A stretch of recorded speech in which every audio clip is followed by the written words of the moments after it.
I do think that on many dimensions we are on a continuum with other animals.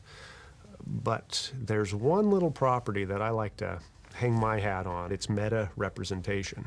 So being able to form cognitive representations about mental states, having thoughts about thoughts, if you will. I not only need to be aware of myself and what's going on in my mind, but I need to be able to form thoughts about other thoughts, including maybe your thoughts.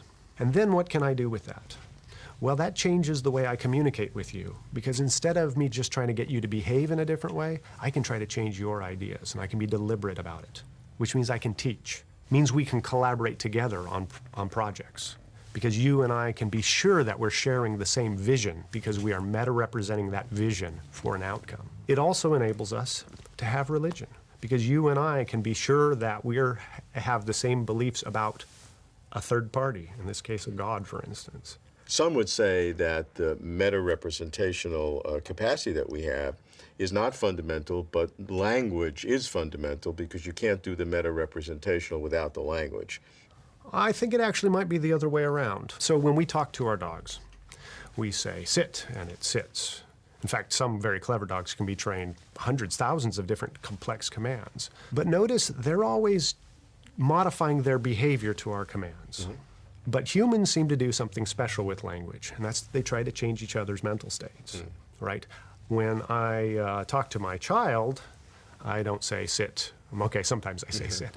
But I will show them things and explain things to them. I try to change their mental states. But to do that, and for them to understand that's what I'm doing with language, they have to understand that I and they are attending to the same thing, and that I'm trying to change their mental states. So they have to have a theory of mind about you and be able to represent your mental state knowing what you're doing to them, so it becomes recursive. It sure looks that way to me.